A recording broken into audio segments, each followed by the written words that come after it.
Hello and welcome back to episode 3 of the Altius Images Drone Positive podcast. I'm Todd Dudley and I'm the founder and director of Altius Images. As a drone pilot, the negative press that drones receive annoys me no end. This podcast is trying to change the negative public perception of our multi-roted friends one positive story at a time. There are plenty of stories out there that show just how amazing drones can be, and I'll be bringing you one of those stories each week. So let's fly into some positivity and see just how amazing drones are. This week we are going back to January 2018 and a story that comes all the way from Australia. So, two teenage boys aged just 15 and 17 had gone swimming off the coast of Lennox Head in New South Wales. You hear a lot of stories of people getting into some trouble off the coast in Australia, so potentially not the safest place to swim, but nonetheless these boys went for it. And a member of the public spotted them struggling in heavy surf about 700 metres offshore. This person quickly reported it to the lifeguards, who instantly sent up a specialised drone, called the Little Ripper, because of course it is, to try and get a better view of the boys. Fortunately, these lifeguards were training with new drone technology, and this drone not only helped the lifeguards get a better view of what was going on out there, but it also carried an inflatable rescue pod as the payload.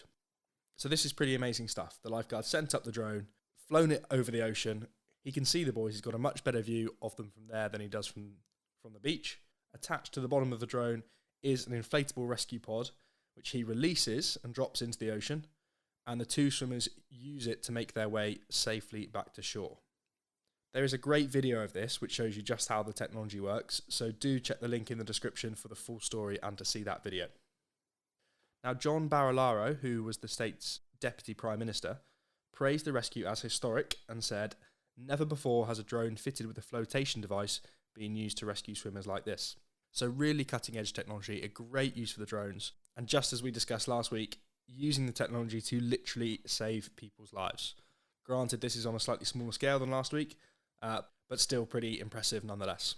Now, the man piloting the drone, Jay Sheridan, described the experience as unreal, and in true Aussie fashion said that the Little Ripper UAV certainly proved itself today.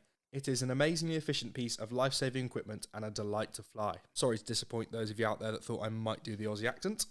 He went on to say that it took just 70 seconds to get the pod to the boys, whereas it could have easily taken 3 times as long without the drone. So, as I said, an amazing use for the technology, potentially saving these two boys' lives. But pleasingly, New South Wales haven't stopped there. So, as well as using these drones to drop flotation pods, in December of 2017, the New South Wales state government revealed that it had invested £250,000 in a fleet of drones. Not only can these be used to drop flotation pods like in the story that we've heard about today, they can also be used to spot sharks, sound alarms and speak to members of the public using loudspeakers. So New South Wales are adopting the technology, investing in it and saving lives because of it. Another amazing story on episode 3 of the Altius Images Drone Positive podcast. As I said, if you want the full story and to watch the video of the drone in action, please do check out the link in the description below. But that just about does it for this episode of the podcast. Thank you very much for listening. Follow us on social media at Altius Images. Subscribe to the podcast, share it on social media. Let's spread the positivity as far and wide as possible. Thank you for listening. Fly safe, folks. Bye-bye.